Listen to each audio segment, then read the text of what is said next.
छोटे से ब्रेक के बाद एक बार फिर आपका स्वागत है न्यूज 24/7 तक। मैं हूं आपके साथ निशा नामदेव। आइए रुक करते इस वक्त की बड़ी खबर की ओर। मुख्यमंत्री डॉक्टर मोहन यादव ने विभागीय टीम के साथ कुशाभाऊ ठाकरे सभागार भोपाल में आयोजित कार्यक्रम में खनिज साधन विभाग मध्य प्रदेश के द्वारा भारत में 29 खनिज ब्लॉकों की नीलामी कर प्रथम स्थान प्राप्त करने पर अवार्ड प्राप्त किया। संस्कार, संस्कृति, सभ्यता और संपदा की भूमि मध्य प्रदेश में देश भर के अलग अलग सेक्टर से आए सभी गणमान्य अतिथियों का स्वागत एवं अभिनंदन करता हूँ। केंद्रीय खनिज मंत्री प्रहलाद जोशी के नेतृत्व में खनन मंत्रालय की एक अलग पहचान बनी है। आज का ये सम्मेलन निश्चित रूप से मध्य प्रदेश में खनन के क्षेत्र में बढ़ोतरी के लिए मील का पत्थर साबित होगा। मुझे लगता है कि आज़ादी के बाद पहले हमारे आप खनिज मंत्री ऐसे होंगे जिनने बहुत सारे बदलाव करके इस विभाग को आसमान की ऊंचाइयों तक पहुंचाने का प्रयास किया है, जिसके कारण से इसकी एक अलग पहचान बनी।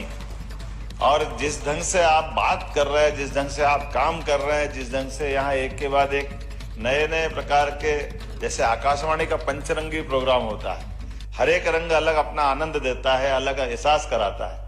मुझे लगता है कि आपकी उन सारी बातों से ही, जब आपने कहा कि हमारे नए रूल्स बनाने की आपने किताब का विमोचन कराया, आपने कहा कि यहीं यहीं आप लगातार एक के बाद रिव्यू करते उस तरह से कह रहे इस सेक्टर को इतनी और ये गुंजाइश हो गई, इस राज्य को ये गुंजाइश हो गई, इसके साथ ऐसी संभावना जुड़ी हुई है। बिल्कुल बाबा महाकाल की नगरी से मैं आता हूँ, तो महाकाल के बारे में ये विशालता भी हमको मालूम है। कल हमने अयोध्या का आनंद देखा है, भगवान राम का, और उनकी उस काल को याद करते हुए देखें परमात्मा का राम राज्य जब आया होगा जिस काल में, तो राम राज्य में केवल वो अपने जीवन की व्यक्तिगत कठिनाइयां तो है ही, लेकिन उनने अपनी वन संपदा, धन संपदा और दुनिया के अंदर जो विराट व्यक्तित्व दिखाया, उसके कारण से राम राज्य आया। और आज भी यशस्वी प्रधानमंत्री के नेतृत्व में जिस ढंग से काम चल रहा है विभागों के माध्यम से, आप अपनी पृथ्वी तो ठीक है, अपने देश की धरती भी ठीक है, लेकिन देश की सीमाओं से लगे समुद्र के अंदर की भी आपने हमारी संपदा को खोज निकाला है और उसके अवसर दे रहा है। ये और सौभाग्य की बात है, ये खुले मन से सबके बीच देना। हमारे यहाँ मध्य प्रदेश गीत में बहुत अच्छी पंक्तियां जुड़ी हुई है।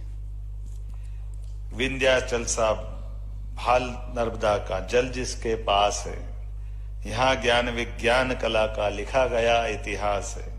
उर्वर भूमि सघन वन संपदा, जहाँ अशेष है स्वर सौरभ सुषमा से मंडित मेरा मध्य प्रदेश है।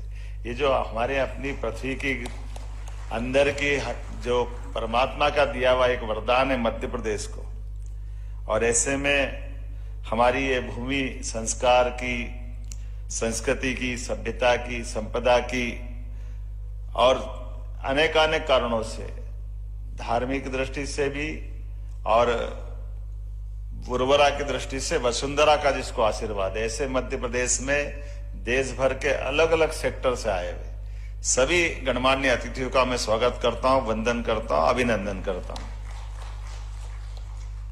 खनिज सम्मेलन को हमारे अपने मध्य प्रदेश का मौका मिलना, यह भी सौभाग्य की बात है। मैं आपका आभार मानता हूं, आपने हमको मौका दिया। और सोने पे सुहागा तब हो जाता है जब हमको आपने माइनिंग के नीलामी में भी प्रथम पुरस्कार दिया है। मैं आपका उस नाते से भी अभिनंदन करना चाहता हूं। मेरा विश्वास है कि आज का ये हमारा सम्मेलन खनन उद्योग की विभिन्न प्रकार की चुनौतियों में अपना मार्ग ढूंढने में न केवल सफल होगा, बल्कि अपनी नई अर्थव्यवस्था यशस्वी प्रधानमंत्री के नेतृत्व में इसमें एक बड़ा योगदान देगा। प्रदर्शनी के दरमियान भी देखा है जिस ढंग से हमारी प्रदर्शनी में आपने उस अपने वेलफेयर फंड के आधार पर जो काम करने की शुरुआत की है, हमने आपके सांची के मिष्ठान भी खिलाने का प्रयास किया है। वो छोटे छोटे अंचल के लोग जिनके दर से मिनरल निकलता है, उनकी जिंदगी बदलने में भी वो बड़ा, यद्यपि धनराशि भले ही छोटी हो सकती है, लेकिन बड़े पैमाने पर उनको संबल प्रदान करने का मौका मिलता है। उसी प्रकार से आपने कौन सा क्षेत्र छोड़ा, कोयल भी आपने देखा तो गोल्ड भी आपने देखा, इधर या तो हीरे और पन्ने की धरती भी मध्य प्रदेश में आती है, तो बड़ी संभावना अपने इससे है। निश्चित रूप से आज का हमारा सम्मेलन, मैं मान के चलता हूं कि हमारे अपने अंदर की जो कठिनाइयां विभिन्न विभागों की है, फॉरेस्ट से लेकर के कई सारी कारणों से, लेकिन आपके नेतृत्व में हम सब प्रयास करेंगे। मध्य प्रदेश ये जो आपने आज का दिन दिया है, ये एक तरह से मील का पत्थर बनेगा और हम आगे बढ़कर के उन सारी संभावनाओं को लेके चलेंगे, जिसके कारण से अब आप बताइए कौन से, आपने तो कहा कि भविष्य में संभावना हमारे जम्मू कश्मीर में लिथियम क्या मिला, बिल्कुल ऐसा लग रहा है कि कहाँ चला जाएगा जम्मू कश्मीर पता नहीं, लेकिन पीछे पीछे ऐसा लग रहा है मध्य प्रदेश की संभावना भी है। हम भी कोशिश करेंगे लिथियम हमारे यहाँ भी मिले, और इसी प्रकार से और भी सेक्टर में जो जो हो सकता है, मैं आज के इस अवसर पर आपका पुनः वंदन करता हूँ, अभिनंदन करता हूँ, और कोशिश करता हूँ कि जिस प्रकार से यशस्वी प्रधानमंत्री G20 में माननीय मोदी जी ने अपने देश की धाक दुनिया में बनाई और साख दुनिया में बनाई है, आज दुनिया में भारत का डंका बज रहा है। ऐसे में हम निश्चित रूप से आगे बढ़ करके पर्यावरण संरक्षण करते करते माइनिंग के क्षेत्र में नित नए आयाम को छुएंगे।